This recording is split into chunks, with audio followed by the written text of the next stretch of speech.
사람은 살면서 원치 않게 많은 실패를 경험하게 됩니다.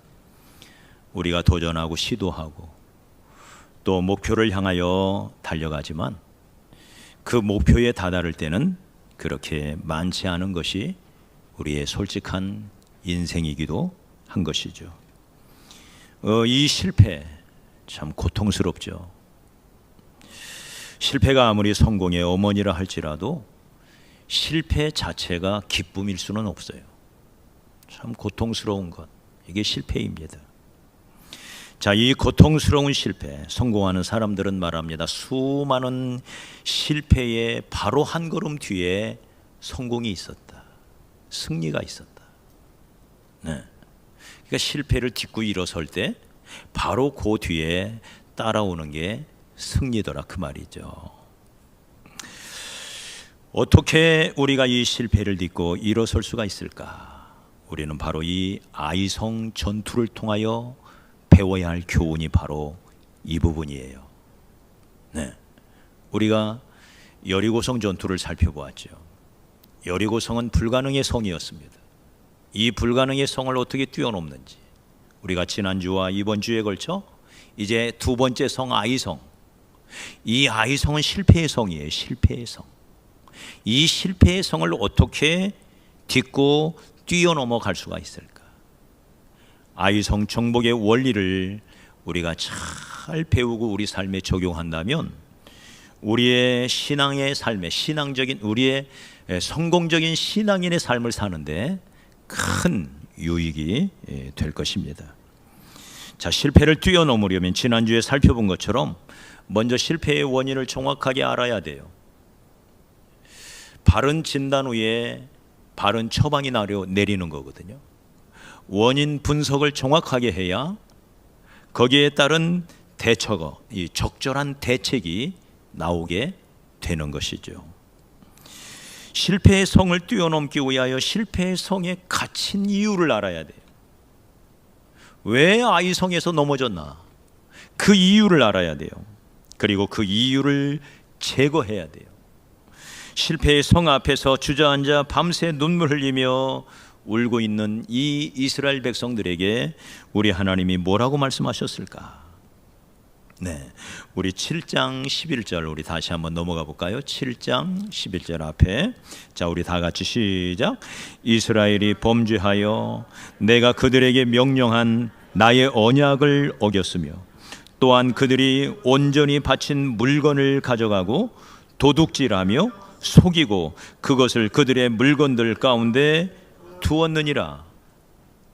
이것이 주님이 분석하신 첫 번째 가장 본질적인 이유예요. 실패의 이유. 너희가 내 명령을, 내 언약을 거역했다, 버렸다. 그리고는 내게 바쳐야 할 온전히 바쳐진 물건, 그 물건 중에 일부를 너희가 도둑질하고 속여서 너희 물건들 속에 넣었다. 네. 여러분, 우리가 여기서 배우는 교훈이 무엇이었죠? 언제나 첫 것은 주님의 것이라는 거예요. 가나안 다 하나님이 내게 주셨지만, 네, 가나안을 내게 주셨지만 가나안의 첫 성을 주님께 드림으로 말미암아 가나안을 하나님이 내게 주셨다고 하는 걸 인정하고 고백하는 신앙 행위예요. 첫 성은 주님 거예요. 너희가 하나도 가져서는 안 된다. 다 내게 온전히 바쳐라. 주님이 욕심 부리는 게 아니라고 그랬죠. 여기 아이성은 우리가 1절에 8장 1절에도 분명히 말씀하시기를 아이성에서 취하는 것은 다 너희가 가져라. 두 번째, 세 번째, 네 번째 그 후로 너희들이 취하는 모든 것 다 너희가 가져라. 그러나 첫 번째 것은 내게 드려라. 우리 다시 한번 고백합시다. 첫 것은 주님 것. 첫 것에 욕심내지 말자. 첫 것은 주님 것. 네, 이 성경의 가장 이 기본적인 원리. 네, 재물에 대한 탐심, 욕심은 우상 숭배라 그랬어요. 우상이 뭔가요? 하나님보다 더 사랑하고 하나님보다 더 의지하면 그게 우상이에요. 왜 현대인들에게 재물이 우상이냐? 재물을 하나님보다 더 귀하게 여기기 때문에 그래요. 재물을 더 하나님보다 의지하기 때문에 그래요. 황금 만능주의 시대에 배금주의 사상이 이 풍조가 만연한 이 세상 가운데서 우리 믿는 사람은 언제나 주님 말씀을 기억해야 돼요. 너희가 하나님과 재물을 겸하여 섬길 수가 없다. 하나님의 반대 우상은 재물이라는 거예요. 재물. 그래서 항상 우리는 첫 것을 하나님께 드림으로 말미암아 이 모든 재물은 하나님이 주신 것이고, 그래서 모든 재물의 주인은 하나님이시고, 내가 재물을 의지하는 게 아니라 그 재물을 주신 하나님을 나는 의지한다. 이게 우리의 신앙이 되어야 돼요. 할렐루야. 재물을 의지하는 게 아니라 그 재물을 주신 하나님을 의지하는 거예요. 이게 첫 것을 주께 드리는 의미예요. 자, 우리가 지난 시간에 이 부분을 집중적으로 살펴보았지요. 그리고는 하나님이 말씀하십니다. 내 것을 취한, 내 것을 속여서 내 것을 도둑질한 그걸 너희 가운데서 철저하게 제거하라. 그래서 여기 7장 12절에 보면 온전히 바친 물건을 너희 중에서 멸하지 아니하면 내가 다시는 너희와 함께하지 않겠다. 그리고 13절에서도 너희 가운데서 제하기까지는 네 원수들 앞에서 능히 맞서지 못하리라. 너희들은 계속 싸워봤자 연전연패할 것이다. 왜? 내가 너희와 함께하지 않기 때문에. 그러므로 온전히 제거해라. 여기 7장 15절에도 그 모든 것을 불살라버려라. 죄악을 버리라는 거죠.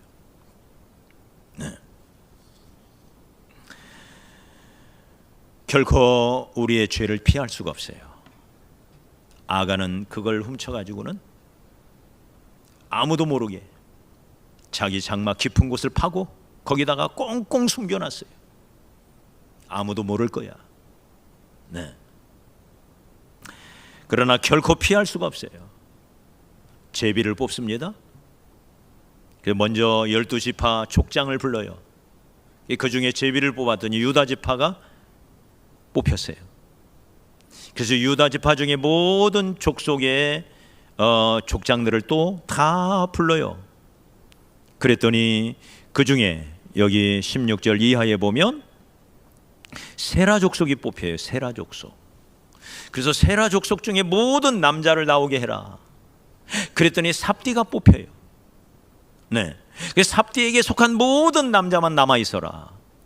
그래서 모든 남자 중에 또 제비를 뽑았더니 삽디의 손자인 아간이 딱 뽑힌 거예요. 피할 수가 없는 거죠. 피할 수가. 그래서 여호수아와 백성들이 이 아간에게 말합니다. 네가 행한 일을 솔직히 이실직고 해라. 그랬더니 내가 너무 욕심이 나서 시나산 외투 2벌과 은, 금 한 덩이씩을 내가 감추어 내 장막 밑에 파고 숨겨 놓았습니다. 피할 수가 없는 거예요. 그래서 어떻게 하나요? 그 모든 그가 숨겨놓은 재물 가져다가, 그리고 그 재물을 숨긴 아간과 아간의 모든 가족들을 그 재물과 함께 아골 골짜기에 던지고 돌을 던집니다. 재물과 함께 망하더라, 그 말이에요. 망하더라. 그런 다음에서야 하나님이 역사하세요. 여러분, 죄의 무서움을 알아야 합니다. 세상 사람들도 말합니다. 죄 짓고는 못 산다고 말하죠. 그런데 못 사는 정도가 아니에요. 이 죄라고 하는 것은 하나님으로부터 오는 모든 좋은 것을 가로막아요. 이 원인을 우리가 잘 알아야 돼요. 그래서 예레미야 5장 25절에 너희 허물이 이러한 일들을 물리쳤고 너희 죄가 너희로부터 좋은 것을 막았느니라. 하나님이 우리에게 좋은 것을 주시는데, 하나님이 우리에게 복을 주시려고 하는데 그 복을 막고 있는 게 있다는 거예요. 하나님으로부터 오는 좋은 것을 가로막는 게 있다 이거예요. 그게 죄라는 것이죠. 우리가 아무리 기도를 해도 기도에 응답이 없는 이유를 가리켜 이사야 59장 2절에서는 이렇게 말합니다. 오직 너희 죄악이 너희와 너희 하나님 사이를 내었고 너희 죄가 하나님의 얼굴을 가려서 너희의 기도를 듣지 못하시게 하려 함이라. 우리의 죄가 하나님의 얼굴을 가리는 거예요. 죄의 무서움을 알아야 돼요.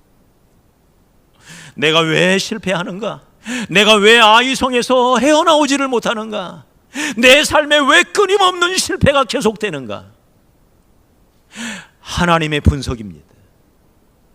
너희 중에 제할 우상이 없느냐? 너희 중에 제할 죄가 없느냐? 그 모든 것을 멸하기까지, 그것을 버리기까지, 그것을 불사르기까지 내가 너희와 함께하지 않겠노라. 죄의 무서움을 알아야 돼요. 하나님은 언제나 깨끗한 그릇을 쓰십니다. 디모데후서 2장에도 보면 큰 집에는 금그릇, 은그릇이 있고 나무그릇, 질그릇도 있는데 큰 그릇, 작은 그릇, 나무그릇, 질그릇 다양한 그릇이 있는데 누구든지 자기를 깨끗하게 하면 귀히 쓰는 그릇이 될 것이다. 그릇이 크냐 작냐, 그릇의 질이 금으로 만들어졌냐 나무로 만들어졌냐 흙으로 만들어진 톡이냐 이런 거 따지지 않는데요. 하나님이 쓰시는 게 중요해요. 근데 하나님이 어떤 그릇을 쓰느냐? 금그릇을 쓰는 게 아니고 큰 그릇을 쓰는 게 아니고 하나님은 깨끗한 그릇을 쓰신답니다. 네. 이 보배를 질그릇에 가졌다 그랬어요. 질그릇도 쓰세요. 그러나 깨끗하지 않으면 쓰시지 않으세요. 왜? 이 존귀한 것이 더럽혀지니까. 금덩어리를 갖다가 요강 속에다 던져 놓으세요. 어떻게 되겠어요?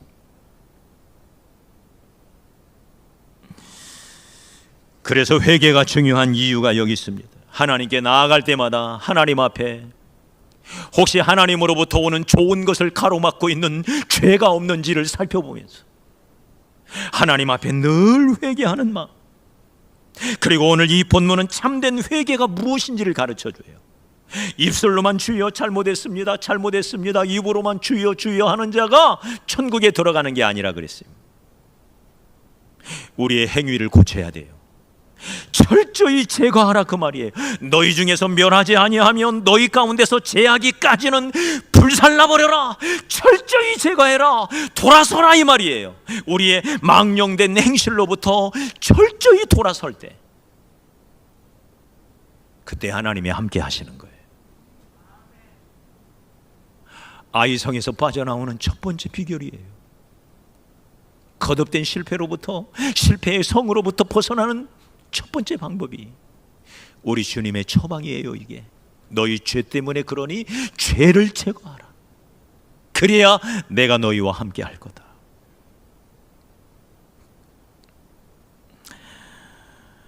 그래서 이스라엘 백성들이 범죄한 아간의, 그리고 아간의 그 가족을 다 멸합니다. 그랬더니 하나님께서 여호수아와 백성들에게, 진정으로 회개한 이들에게 하나님은 은혜를 다시 허락해 주셨습니다. 거두셨던 은혜가 다시 임한 거예요. 막혔던 은혜의 강물이 다시 흐르기 시작하는 거예요. 이런 은혜가 우리 교회 안에 우리 성도들 가운데 있기를 축복합니다. 다시 막혔던 게 흘러야 돼요. 네. 어떤 은혜를 주시나요? 말씀으로 주시죠. 말씀으로 두 가지의 은혜를 주세요. 두 가지. 첫째는 이 아이성을 극복하도록 주신 하나님의 두 가지 선물, 그 중에 첫 번째, 그게 8장 1절에 나오죠. 우리 다시 한번 읽어봅시다. 8장 1절. 자, 시작. 여호와께서 여호수아에게 이르시되 두려워하지 말라, 놀라지 말라. 군사를 다 거느리고 일어나 아이로 올라가라. 보라, 내가 아이 왕과 그의 백성과 그의 성읍과 그의 땅을 다 네 손에 넘겨 주었으니. 자, 첫 번째 선물이 뭐예요? 담대함이에요. 할 수 있다는 용기예요. 용기. 패배감에 사로잡혀 있는 이들, 기가 죽어 있던 이들, 위축되어 있던 이 사람들에게, 마음이 무너져서 밤새 울 기력이 없을 만큼 울고 있는 이들에게 주님이 주시는 첫 번째 선물, 내가 너희와 함께 할 테니 담대하라. 내가 그 성을, 그 성에 사는 모든 백성을, 그리고 그들이 사는 모든 땅을 다 너희에게 주었으니 너는 담대하라. 담대하라. 내가 함께 할 거다. 여러분, 사람은 실패하다 보면, 자꾸 실패하다 보면 위축이 되게 돼 있어요. 인지상정입니다. 누구라도 마찬가지예요. 아무리 의욕이 충만하고 의지가 강한 사람도요, 연전연패하다 보면 이 실패가 습관이 돼요. 패배보다 더 무서운 것은 패배주의라는 말이 있어요. 나는 안 돼. 나 같은 게 뭘 하겠어. 그동안 해볼 만큼 해봤어. 이제 분수를 알아야지. 나는 안 돼. 이 부정주의, 이 부정적인 생각 속에 자꾸 위축이 되는 거예요. 네. 전쟁을 하러 나가는 사람에게 가장 중요한 것은 담대함입니다. 그래서 군에 가면 항상 강조하는 게 사기충천이에요. 사기충천. 군인들의 사기를 진작해야 된다. 사기가 꺾이면 전쟁 하나마나 연전연패인 거예요. 그래서 하나님은 이것을 너무나 잘 알기 때문에 주저앉아 있던 우리를 일으켜서 십자가 군병으로 부르신 다음에 과거의 우리의 연약함과 어리석음과 우리의 부족함을 너무 잘 아시는 하나님, 우리가 걸핏하면 패배주의에 사로잡히고 부정적인 사고방식, 불가능의 사고방식에 젖어 있는 우리를 향하여 주님이 하시는 말씀들이 뭐냐? 내가 너희와 함께 하겠다. 너는 내 거다. 내가 너를 지켜주마. 네 힘으로 안 되는 거 내가 도와주마. 내가 막아주마. 임마누엘, 나는 너희와 영원히 함께하마. 아니, 성령으로 내가 네 안에 내주하겠노라. 내주라는 말은 우리 안에 집 짓고 사신다는 이야기예요. 성령 하나님이 아예 우리 몸 안에 집을 짓고 사신대요. 내가 너희와 영원히 함께하며 어떤 경우에도 너를 싫어하지 아니하고 버리지 아니할 테니 너는 담대하라. 두려워 말라. 365번 성경에 하루에 한 번씩 너는 두려워 말라. 너는 내 것이다. 성경을 열면 창세기서부터 요한계시록까지 빼곡하게 써있는 말씀, 너는 내 것이다. 내가 너와 함께하마. 너는 두려워 말라. 우리에게 용기와 희망과 소망을 주는 이야기로 가득하다 이 말이에요. 이게 성경이에요.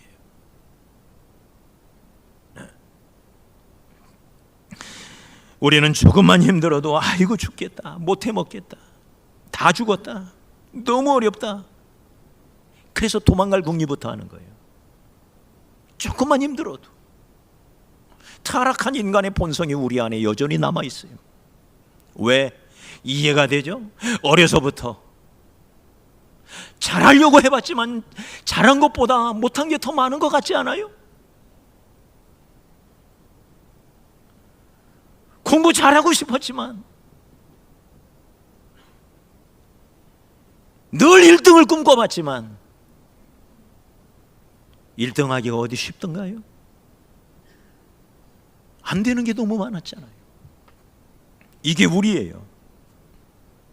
너무나 잘하는 거예요. 이 모든 것을 아시는 하나님은 가나안 입성을 앞에 두고 여호수아와 그 백성들을 불러서 이렇게 말씀하시는 거예요. 우리 여호수아 1장 5절로 8절을 한번 가봐요. 우리 앞에 떠있죠. 우리 같이 한번 읽어봐요. 시작. 네 평생에 너를 능히 대적할 자가 없으리니 내가 모세와 함께 있었던 것 같이 너와 함께 있을 것임이니라. 내가 너를 떠나지 아니하며 버리지 아니하리니 강하고 담대하라. 너는 내가 그들의 조상에게 맹세하여 그들에게 주리라 한 땅을 이 백성에게 차지하게 하리라. 이 5절로 6절의 하나님의 약속이 어떻게 이루어지는가를 기록한 것이 여호수아라는 책이에요. 네. 이 약속을 하나님이 어떻게 신실하게 이루어 가시는가. 자, 그리고 우리가 이 약속을 믿는다면 어떻게 해야 할까요? 우리 7절로 8절 계속해서 읽어봐요. 시작. 오직 강하고 극히 담대하여 나의 종 모세가 네게 명령한 그 율법을 다 지켜 행하고 우로나 좌로나 치우치지 말라. 그리하면 어디로 가든지 형통하리니. 우리 8절 마지막에도 보면 네가 형통하리라. 9절에도 내가 늘 너와 함께 하느니라. 이게 여호수아예요. 사랑하는 여러분, 우리 하나님은 오늘도 우리와 함께 하십니다. 내 힘으로 안 되는 것 우리 주님이시라면 할 수 있습니다. 믿습니까? 능히 할 수가 있습니다. 그러니 우리 믿는 사람은 여기 잠언 24장 16절에 보니까 대저 의인은 7번 넘어질지라도 다시 일어나려니와. 몇 번째 일어나는 거요? 이름하여 7전팔기예요. 7전팔기. 정확하게 7전팔기가 성경에 나와요. 의인도 넘어질 수가 있다는 거예요. 믿음 생활 잘하는 사람도 넘어질 수 있다는 거예요. 그러나 다시 일어나요. 왜? 하나님이 함께 하시니까. 오뚜기 중에 오뚜기죠. 네. 악인은 재앙으로 말미암아 엎드러지느니라. 저들은 고개 꼿꼿이 쳐들고 활개하며 저들의 세상을 지금 휘젓고 다니는 것 같지만 결국 저들은 다 엎드러지고 만나는 거예요. 그러나 우리는 패배하는 자 같고 넘어진 자 같고 네, 연약한 자 같고 세상에서 멸시받는 자 같지만 우리는 다시 일어나 최후의 웃는 자가 될 거다 이 말이에요. 그러니 담대함을 가지고 도전해 가시기를 바랍니다. 이번 한 주도 그런 한 주가 되기를 바랍니다. 주님이 나와 함께 한다. 내 뒤에서 나를 등 밀어 주신다. 때로는 내 앞서서 나를 이끌어 주신다. 때로는 내 옆에서 손잡고 함께 동행하신다 말이지. 이 하나님을 믿고 이번 한 주도 담대하게 도전해 가시는 한 주 되기를 주의 이름으로 축복합니다. 그러나 담대함만 가지고는 안 돼요. 용기만 충천해서 된다고 되는 게 아니에요. 한 가지가 더 필요해요. 두 번째 선물이 필요해요. 그게 뭘까요? 그게 뭘까요? 자, 우리 2절을 보십시다. 하나님이 주시는 두 번째 선물 2절 8장 2절. 자, 시작. 너는 여리고와 그 왕에게 행한 것 같이 아이와 그 왕에게 행하되 오직 거기서 탈취한 물건과 가축은 스스로 가져라. 네, 두 번째부터는 우리가 이제 마음대로 쓸 수가 있는 거예요. 단 하나님의 영광을 위해서 써야 되겠죠. 첫 것은 언제나 주님의 것. 그러나 아이 성에서 취하는 모든 것은 너희가 가져라. 그 다음에 주시는 말씀. 자, 시작. 너는 아이 성 뒤에 뭐를? 자, 다시 뭐를? 복병이 뭐예요?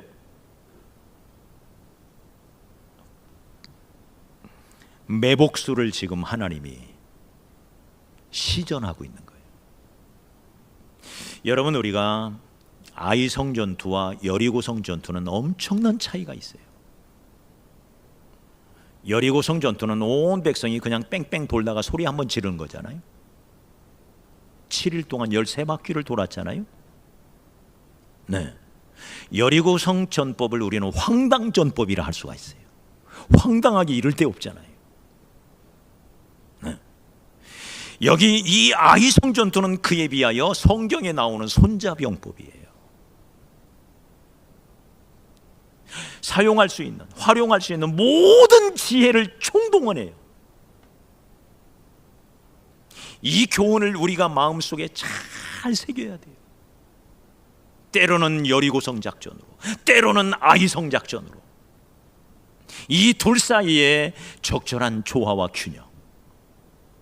이것이 좋은 인생, 좋은 삶의 방식이에요. 자, 어떻게 하나요? 자, 3만 명을 매복시켜라. 어디에? 성 뒤편에. 네. 자, 이 매복수를 전개하려면 어떻게 해야죠? 우리가 3절에 보면 언제 그렇게 하라 그랬어요? 밤에. 그래서 3절에 보면 용사 3만 명을 뽑아 밤에 보냈다. 은밀하게. 은밀성이죠. 은밀성. 적이 절대로 눈치채지 못하게 은밀하게. 네.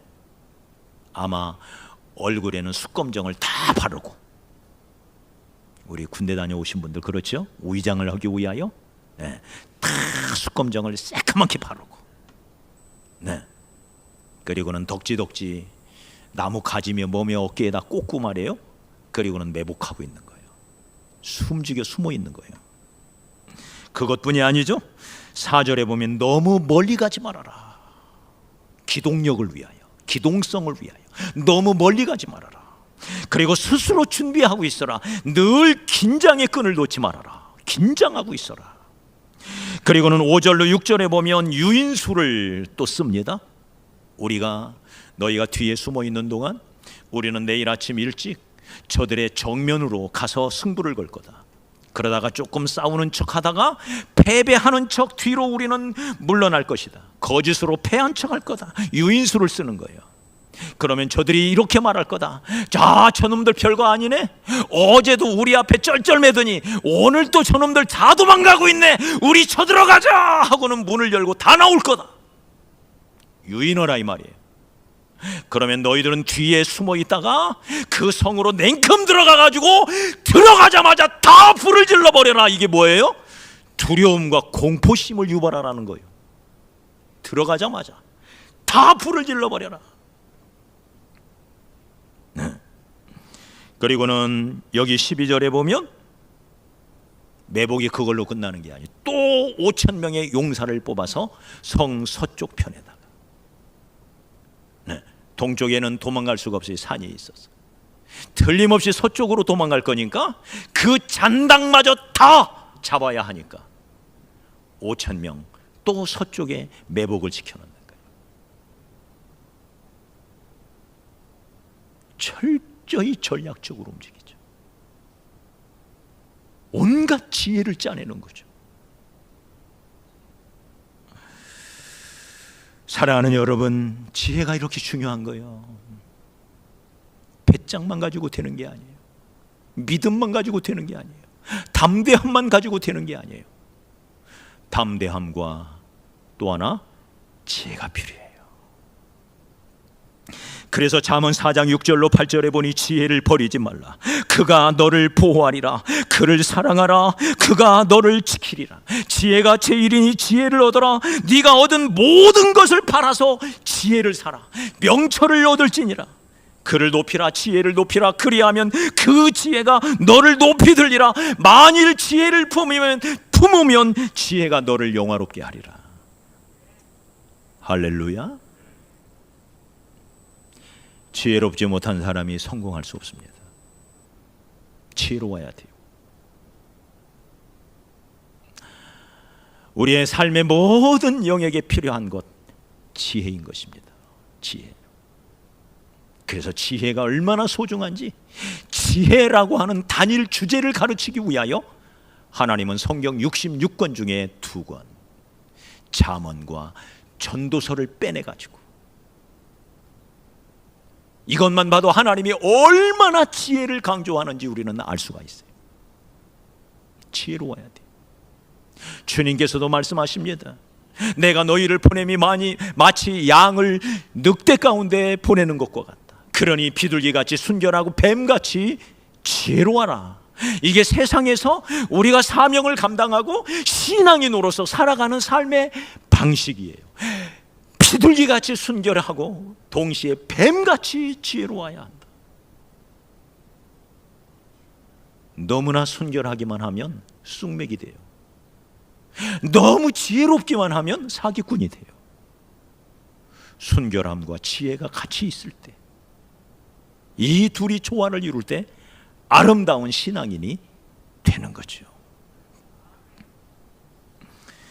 이 지혜를 하나님이 주십니다. 감사하게도 네, 남녀노소 빈부귀천 가방끈이 길든 짧든 누구에게든지 하나님은 지혜를 주실 수가 있어요. 그래서 여기 야고보서 1장 5절에 너희 중에 누구든지 그랬어요. 누구든지 지혜가 부족하거든. 네, 너희 중에 누구든지 지혜가 부족하거든 모든 사람에게 가리지 않고 모든 사람에게 후히 주시는 분, 꾸짖지 아니하시는 분, 너희 막 그것도 몰랐냐? 꾸짖지 아니하시는 하나님께 구하라. 그리하면 주시리라.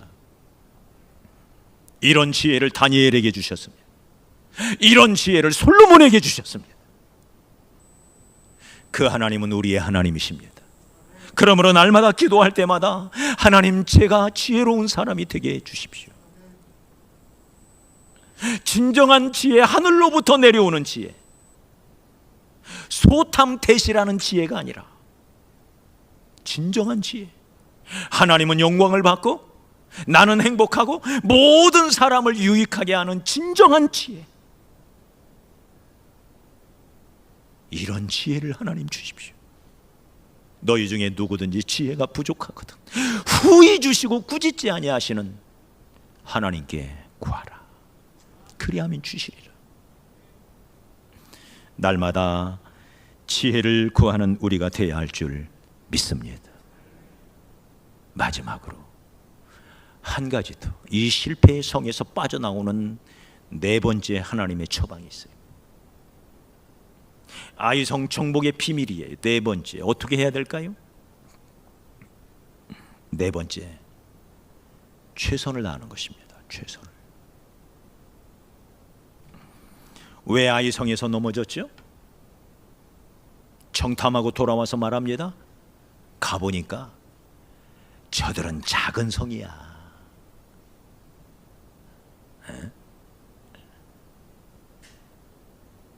콩알만해, 콩알. 아이들이 산다고 아이성 아니냐? 그까이 거. 우리가 여리고성도 무너뜨렸는데, 난공불락의 도성도 무너뜨렸는데 저 아이성 정도야. 야, 다 올라갈 필요 없어. 2, 3천 명 그냥 올라가서 물리치고 와. 여러분, 애초에 여리고성을 무너뜨린 것은 저들의 힘이 아니었어요. 처음부터 하나님의 함께 하심이었어요. 저들의 힘으로는 아이성이 아니라 아이성보다 더 작은 무슨 성이 있다 그랬어요? 신생아 성이 있다 그랬죠? 루크성. 그 성도 못 이겨요. 적을 얕본 것입니다. 경적 필패라 그랬어요. 적을 얕보면 이길 수가 없어요. 네. 그런 저들에게 하나님은 말씀하십니다. 얘들아, 호랑이가 말이야 토끼를 잡을 때도 최선을 다하는 법이야. 대강에서는 토끼 아니라 생쥐 한 마리도 못 잡는 거야. 그러면서 3장 8장 1절에 여호수아야, 너는 모든 군사를 다 거느리고 올라가라. 최선을 다하라는 거죠. 하나님의 처방이에요. 다 거느리고 올라가라. 그리고 3만 명은 뽑아서 밤에 보내라. 밤에 최선을 다해서 밤에 은밀하게. 그리고는 여기 9절에 보니까 그러고 나서 여호수아는 백성들 가운데서 같이 잤다 그랬어요. 군사들 틈에 껴서 같이 잠을 잤다. 아이성 첫 번째 아이성을 도전해 아이성을 정복해 갈 때는 이 여호수아는 아예 가지도 않았어요. 이 지휘관은 아예 가지도 않았어요. 그런데 지금은 여호수아가 앞장서고 있어요. 백성들 가운데서 잠을 잤다. 그리고는 여기 10절에 보니까 일찍이 일어났다. 아침 일찍이 일어났다. 최선을 다하는 거죠. 그리고 여기 26절에 보니까 아이 주민들을 진멸하여 바치기까지 여호수아가 단창을 잡아든 손을 거두지 아니하였다. 마지막까지 최선을 다했다. 긴장의 끈을 놓지 않고 최선을 다했다, 그 말이에요. 사랑하는 여러분, 최선을 다하는 성, 이것이 성경에서 말하는 신앙인의 삶의 방식이에요. 최선을 다하는 삶. 이것을 우리는 신실함이라 이야기할 수도 있고 충성됨이라 그렇게 얘기할 수도 있어요. 그래서 오늘 우리가 암송하는 골로새서 1장 29절에 이를 위하여 나도 내 속에서 능력으로 역사하시는 이의 역사를 따라 힘을 다하여 수고하노라. 성령님이 하셔야 돼요. 아이성 첫 번째 전투에서 패배한 이유는 성령 없이 하나님의 도움 의지하지 않고 우리 힘으로 충분히 할 수 있어 그랬다가 박살난 거예요. 하나님이 하셔야 돼요. 철저히 하나님을 의지해야 돼요. 그러나 동시에 사도 바울의 이 고백이 얼마나 아름다운 신앙 고백인지 몰라요. 내 안에서 역사하시는 능력으로 역사하시는 이의 역사, 성령의 역사를 따라 나도 힘을 다하여 수고한다. 언제나 하나님과 나의 협력 사역이에요. 기도만 하고 아무것도 안 하는 게 아니에요. 하나님이 다 알아서 해주실 건데 좋은 믿음인 것 같지만 이건 하나는 알고 둘은 모르는 거예요. 하나님은 그런 걸 원하지 않아요. 우리가 하나님께 기도했으면 하나님이 함께 하실 겁니다. 하나님이 능력 주실 겁니다. 하나님이 지혜도 주실 겁니다. 그 능력과 그 지혜를 힘입어 나도 일어나 최선을 다해 달려가는 것. 이게 신앙이라는 거예요. 최선을 다하는 삶. 여러분, 우리 옆 사람 축복합시다. 최선을 다하는 당신이 아름답습니다. 최선을 다하는 당신이 아름답고 고귀합니다. 한 번 더. 우리는 최고가 아니라 최선을 다해야 합니다. 최고가 되려 하지 말고 최선을 다하는 사람이 되십시오. 성경적인 가치관이에요. 최고는 한 명밖에 없어요. 1등은 한 명밖에 없어요. 성경은 우리에게 1등이 되라고 하지 않아요. 끝까지 완주하라고 말씀하시는 거예요. 그런 사람에게 생명의 면류관을 주신다 이거예요. 천국은 1등이 가는 곳이 아니에요. 천국은 최선을 다하여 승리한 자가 가는 거예요. 할렐루야. 만약에 최고만 천국에 갈 수 있다면, 최고만 하나님의 축복을 받을 수 있다면 도대체 우리가 어떻게 살아요?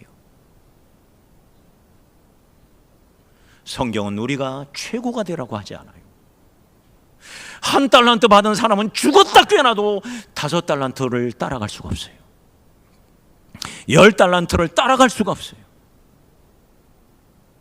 5개, 10개 받은 사람은 슬슬 대강해도 잘해요. 그러나 5달란트 받은 사람도 5개를 남기려면 최선을 다해야 돼요. 할렐루야. 당연하죠. 1개 받은 사람도 최선을 다하면 1개는 남길 수 있다 이 말이에요. 그러면 상은 똑같아요. 그러나 5개 받은 사람이 하나님이 주신 재능, 하나님이 주신 능력, 하나님이 주신 자기 지식 믿고 슬슬 대충 하다가 쫄딱 망하는 거예요. 이것은 성경의 가치관이 아니에요. 많이 맡은 사람에게는 많이 찾으리라. 할렐루야. 적게 받은 사람에게는 적게 하나님은 요구하세요. 다만 우리에게 요구하시는 것 최선이에요. 최선. 그러므로 누구나 그 인생의 최고일 수는 없어요. 그러나 최선일 수는 있는 거예요. 그러므로 최고가 아니라고 해서 부끄러워할 필요가 없어요. 내가 1등 못한다고 10% 안에 못 든다고 해서 부끄러워할 필요가 없어요. 진정으로 부끄러운 것은 무엇이냐? 내가 내 인생의 기회 속에서 최선을 다하지 않은 것, 이게 부끄러운 거예요. 후회함이 없는 인생, 그걸 한마디로, 한 단어로 줄이면 최선이에요. 후회함이 없는 인생, 최선을 다하는 삶, 성령님의 인도를 따라 최선을 다하여, 그래서 믿음의 사람에게는 반드시 최고를 지향하는 게 아니라 언제나 최선을 지향하는 거예요. 성경적인 가치관이에요. 잘 나가는 어떤 가수가 자신의 무대를 찾아준 관객들에게 진심으로 고마워하면서 남긴 말이 제 가슴에 남아있어요. 저는 이제까지 최고는 아니었지만 한 번도 최선을 다해보지 않았던 적은 없었습니다. 감동적인 말이었어요. 나는 언제나 최선을 다했습니다.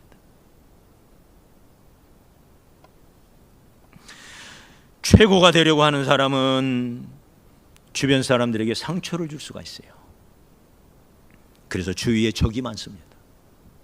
그러나 최선을 다하는 사람은 주변 사람들에게 상처를 주지 않아요. 하나님을 바라보며 내게 주어진 일에 그저 집중할 뿐이에요. 그러니 떳떳해요. 그러니 부끄럽지 않은 인생이에요. 그러니 그 자체가 아름답고 고귀한 삶을 살고 있는 것입니다. 최선을 다하는 삶. 나도 힘을 다하여 수고하노라. 심지어는 이렇게 말합니다. 내가 힘에 지나도록 수고했고. 이게 바울의 삶의 자세였어요.